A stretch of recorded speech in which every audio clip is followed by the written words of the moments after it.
Liputan Gampong News. Jika mendengar sekolah berprestasi pasti kita semua terbayang dengan kondisi bangunan yang megah, fasilitas lengkap dan sarana prasarananya juga memadai yang nyaman untuk kegiatan belajar mengajar KBM. Lain halnya dengan suasana jika yang terjadi di Madrasah Ibtidaiyah Negeri 4 Pidijaya. Amatan Liputan Gampong News, memang terdapat bangunan swadaya oleh masyarakat belum mendapatkan sentuhan dari pihak pemerintah. Sebanyak 3 ruangan menjadi pemandangan begitu miris jika berkunjung ke sekolah tersebut. Ketiga ruangan ini layak disebut sebagai ruangan kelas rasa kandang kambing. Kondisi bangunan gedung Min 4 Pidijaya di Desa Dayakuet, Kecamatan Merah 2, Kabupaten Pidijaya sangat memprihatinkan dan butuh perhatian serius dari pemerintah. Kondisi bangunan madrasah yang hanya memiliki 3 ruang permanen yang layak pakai, selebihnya hanya bangunan tua peninggalan tahun 1990-an. Bahkan ada 3 ruang kelas belajar, RKB, di Min itu mirip dengan kandang kambing yang tidak layak digunakan belajar. 3 RKB hasil swadaya warga dan wali murid, terbuat dari konstruksi bambu, dinding tepas dan atap rumbiah dengan ukuran kecil itu selama menjadi salah satu tempat bersekolah anak warga setempat.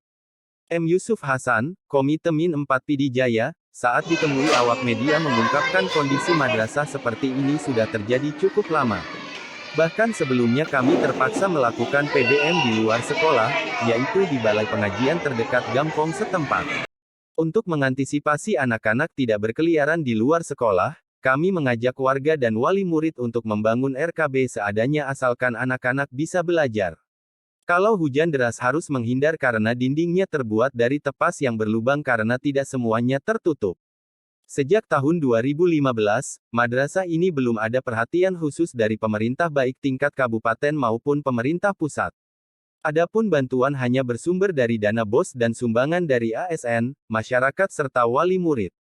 Kondisinya memang benar-benar kumuh dan sempit, dari 1 RKB terpaksa kami belah menjadi 2 agar cukup ruangan untuk PBM. Bahkan saat tahun ajaran baru kami terpaksa membatasi penerimaan murid baru karena tidak tertampung dengan sarana yang ada.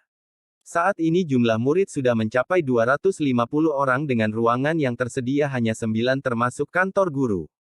Sementara RKB yang dibutuhkan 18 ruang, jelasnya. Begitu juga dengan lantai yang rendah ikut tergenang saat hujan. Di mana semua air hujan dari luar pekarangan masuk sampai ke RKB sehingga anak-anak harus membuka sepatunya. Lebih menyedihkan lagi air dari pembuangan MCK bercampur dan menimbulkan bau tak sedap, papar Nuraini guru yang ikut memberi keterangan.